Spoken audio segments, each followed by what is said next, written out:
I hope you are having a fantastic day, and I'm really happy that you have joined me. This video is all about turning trials into triumph. And as you consistently handcraft phenomenal days, this is a skill I really want you to develop and then master.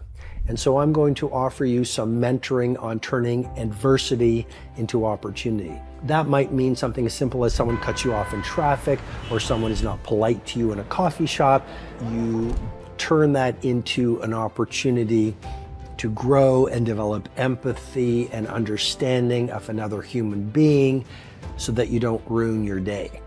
Or you might be going through a really tragic time, and I want to offer you some ideas on how you can turn that around or navigate it. The first thing I will say to you is the very nature of living a soaring life and living a real human life means you will get knocked down. Our culture says to us, if you experience pain, you've done something wrong, and that could be true. You could have made a mistake. Maybe it's a relationship mistake. Yet, if you are going to get in the game of life, you're going to be knocked around a lot. And often failure is the price of success. And pain happens because you reached for your mountaintop. And as you take more risks, and as you get in the game more, and as you show more bravery, you will suffer more. If you look at the great history makers of humanity, the Mother Teresa's, the Nelson Mandela's, the Martin Luther King Jr.'s, the Rosa Parks's, these people suffered more than most people because they were such great dreamers. If you live a small life watching television in a subdivision without taking any risks whatsoever, sure, you're never gonna feel a lot of pain, but you're not really going to ever live.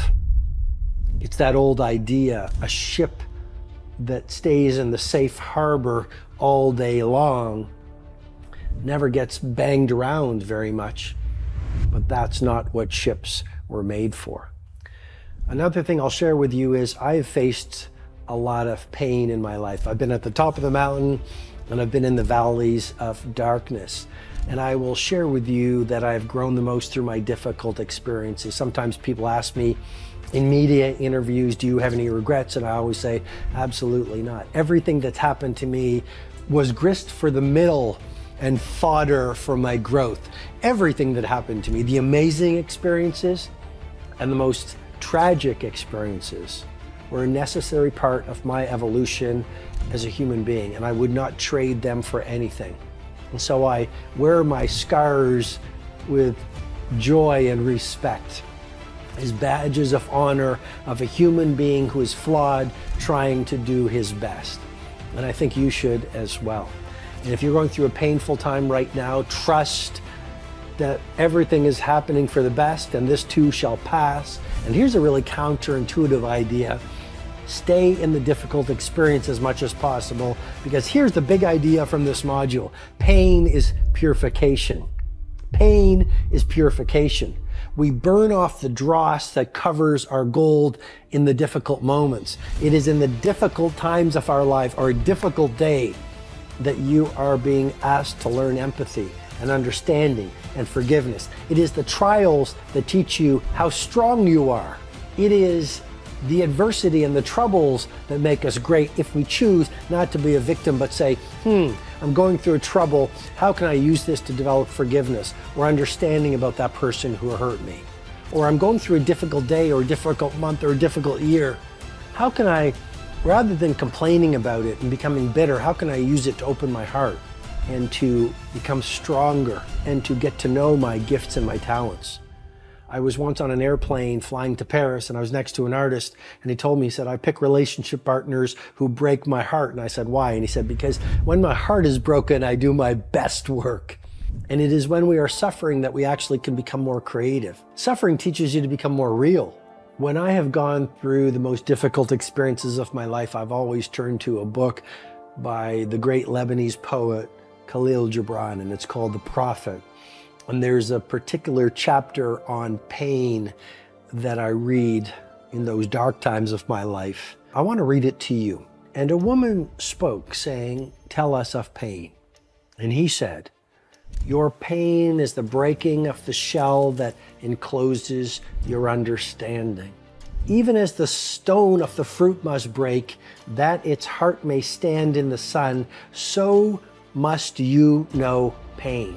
And could you keep your heart in wonder at the daily miracles of your life, your pain would not seem less wondrous than your joy, and you would accept the seasons of your heart, even as you have always accepted the seasons that pass over your fields. I want to go off script for a second.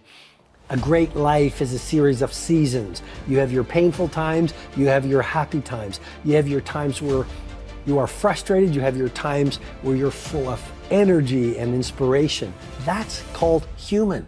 There's nothing wrong with those emotions of pain and guilt and sorrow. That's a necessary part to living a colorful, real, beautiful, majestic life. And then Khalil Gibran continues, and you would watch with serenity through the winters of your grief. I just have to read that again because it's so beautiful. And you would watch with serenity through the winters of your grief. Much of your pain is self-chosen.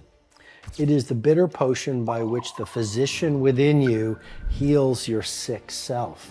Therefore, trust the physician and drink his remedy in silence and tranquility, for his hand, though heavy and hard, is guided by the tender hand of the unseen. And the cup he brings, though it burn your lips, has been fashioned of the clay which the potter has moistened with his own sacred tears. Honor your pain. Trust that what you're going through is for your greatness, and stand strong in the winters of your sorrow, so that when you get to the season of sunlight, you bring your greatness and your brilliance to a world in need of your gifts and talents. I'll see you in the next session.